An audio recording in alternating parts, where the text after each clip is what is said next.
Halo, aku Akil. Halo, aku Bima. Halo, aku Doni. Halo, aku Zamzam. Halo, aku Pavita. Kami dari kelompok 3 akan membahas tentang elektrisasi dan magnetisasi. Jangan lupa nonton sampai akhir ya. Dadah! Oke teman-teman, kali ini kita akan membahas terkait elektrisasi. Dimulai dari definisi terlebih dahulu. Sebenarnya apa sih itu elektrisasi? Nah, elektrisasi adalah proses pemberian muatan listrik pada suatu benda.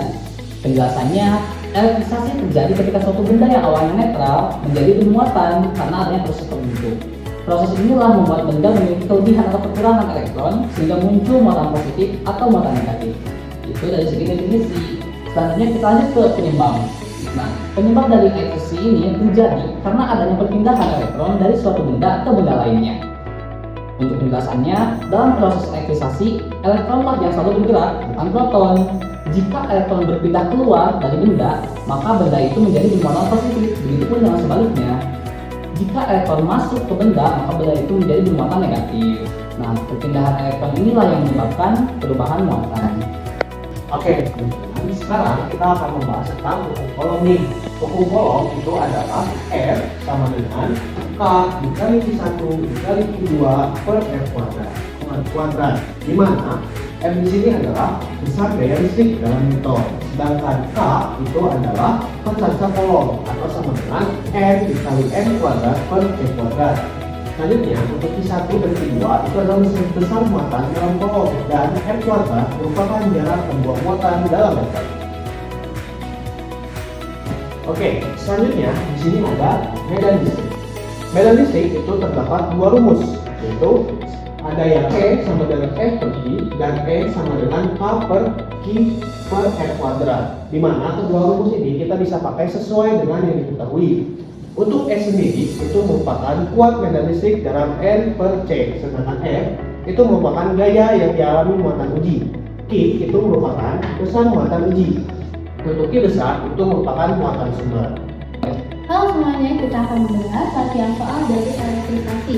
Yang pertama soalnya yaitu diketahui dua muatan, masing-masing di satunya ada 4 mikrocoulomb, di duanya 2 mikrocoulomb diletakkan pada jarak 3 cm. Itu pusat gaya listrik yang bekerja di antara kedua muatan. Yang pertama kita harus mengubah satuan dari Q1 dan Q2 serta jaraknya. Yang pasti dikurang menjadi 4 kali 10 pangkat minus 6 coulomb, sedangkan yang kedua menjadi 2 kali 10 minus pangkat minus 6 coulomb. Lalu yang jarak menjadi 0,03 meter.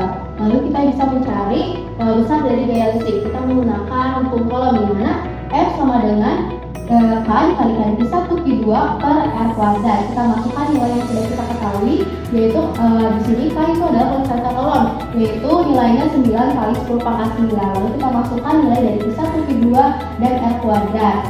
Lalu kita bisa ditemukan yaitu F sama dengan 9 kali 10 pangkat 9 dikalikan 8 kali 10 dikalikan 10 pangkat minus 12 per 9 kali 10 pangkat minus 4. Lalu F ini bisa ditemukan yaitu 9 kali 10 pangkat 9, di mana 8 per 9 sedangkan 10 minus 12 nya dikurang dengan 10 pangkat minus 4 menjadi 10 pangkat minus 8. Bisa kita temukan yaitu F sama dengan 9 di sini dengan 9 di sini bisa kita coret, bersisa dengan 8 dikali 10 pangkat 9 dikalikan 10 pangkat minus 8 yaitu 10 pangkat 1. Bisa kita temukan yaitu F sama dengan 80.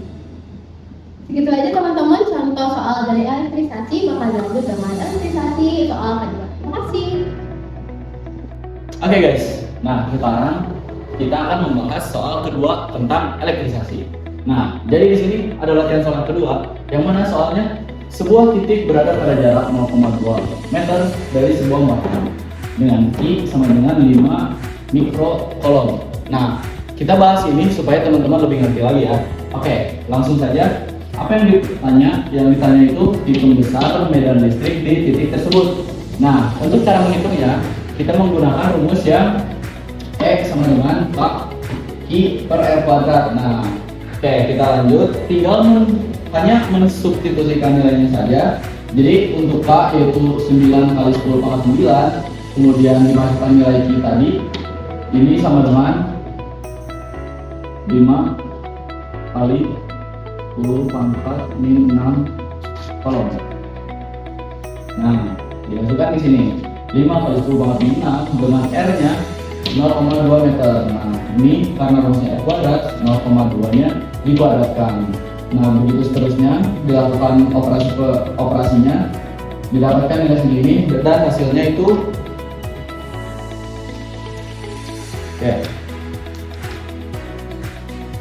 1,125 kali 10 pangkat 6 N atau Newton per kolom. Oke, jadi ini hasilnya teman-teman. Nah, karena itu dengan ini kita sudah menyelesaikan 2 soal tentang materi elektrisasi. Nah, selanjutnya kita akan membahas materi yang kedua, yaitu magnetisasi. Nah, kita lanjut ke materi yang kedua, yaitu magnetisasi. Jadi untuk definisinya yaitu proses memberikan sifat magnet pada suatu bahan.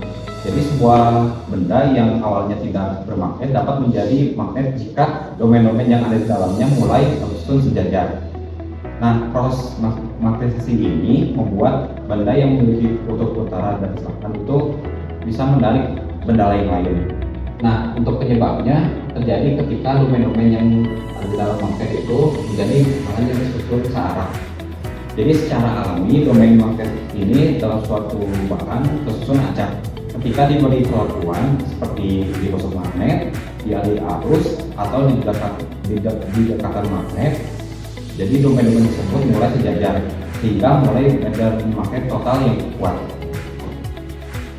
Oke, selanjutnya kita akan membahas tentang rumus-rumus dari magnetisasi, yaitu yang pertama ada gaya magnet pada pengantar berarus, yaitu F sama dengan B dikali I dikali L dikali sin theta, yaitu F merupakan gaya magnet dalam Newton, sedangkan B yaitu kuat medan magnet dalam Tesla, selanjutnya I yaitu arus listrik dalam ampere, dan L yaitu panjang kawat dalam medan yaitu dalam meter, dan sin theta yaitu sudut antara arah arus dan medan magnet. Selanjutnya ada rumus yang kedua, yaitu rumus medan magnet, yaitu B sama dengan mu dikali I dikali M. Untuk B sendiri itu merupakan kuat medan magnet dalam P. Untuk mu yaitu permeabilitas bahan untuk udara atau vakum dalam H per M.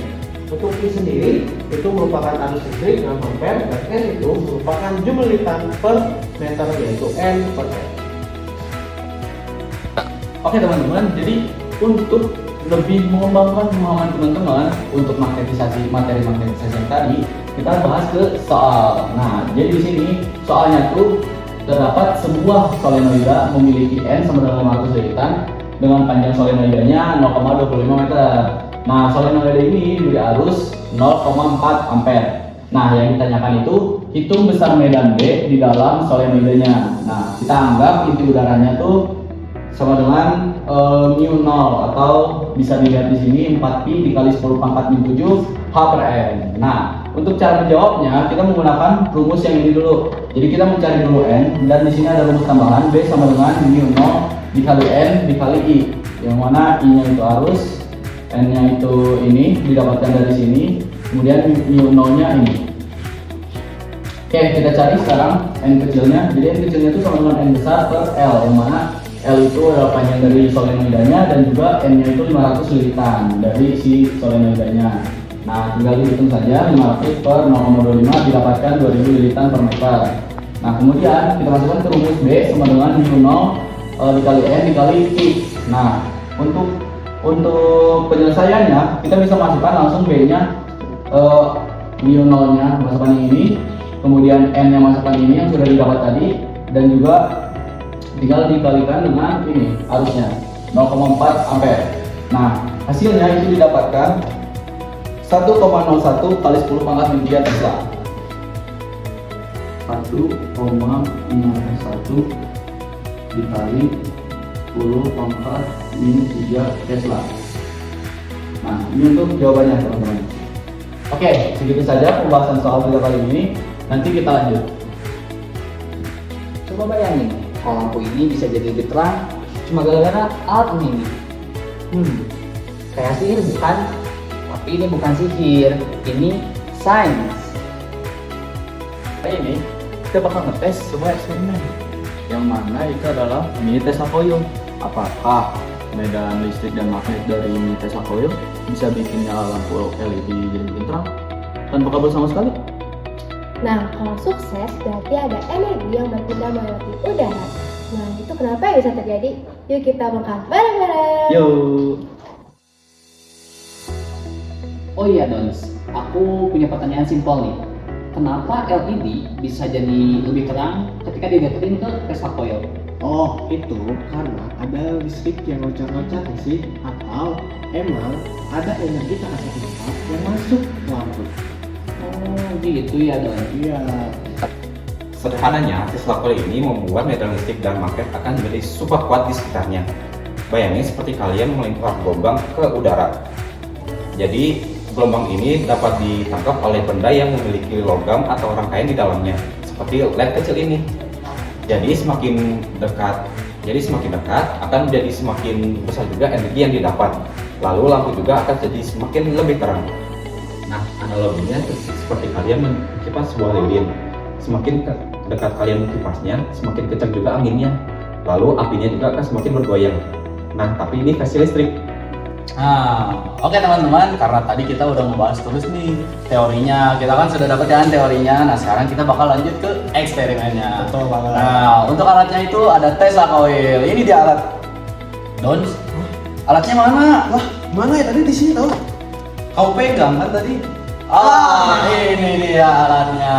Kita lanjut ke eksperimennya. Let's go. Oke, kita lanjut ke eksperimennya ya teman-teman.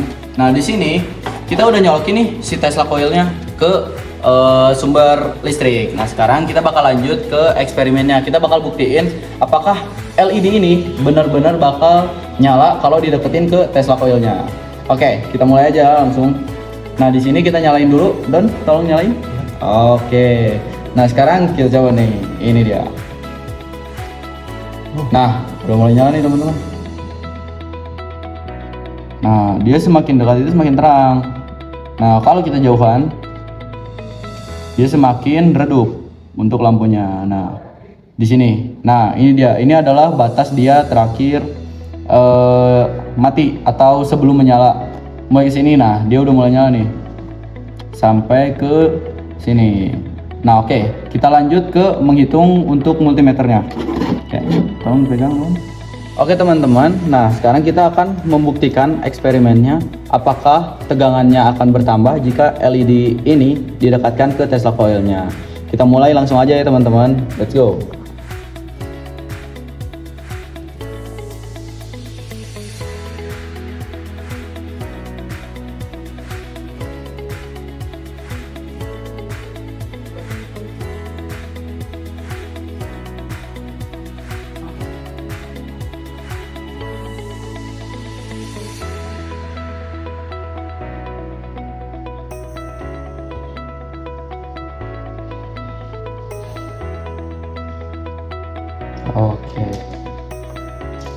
Oke, itu dia tadi eksperimen yang telah kita lalui dan terbuktikan teman-teman bahwa teori yang mengatakan semakin dekat si lampu atau LED itu ke coil maka semakin tegang juga tegangannya semakin tinggi. Oke, selanjutnya kita ke sesi berikutnya yang gak kalah menarik lagi nih teman-teman. Let's go. Kenapa sih hal ini bisa terjadi? Ada dua kemungkinan. Kemungkinan pertama adanya coupling kapasitif, di mana medan listrik pada coil itu membuat muatan yang ada pada lampu menjadi bergerak. Yang kedua, adanya induksi elektromagnetik, di mana gelombang RF yang ada pada coil itu dapat tertangkap oleh rangkaian. Hal ini itu sama seperti listrik radio. Intinya, energi itu betul-betul lompat ke udara. Hal ini itu sama seperti sistem wireless power transfer versi sederhana.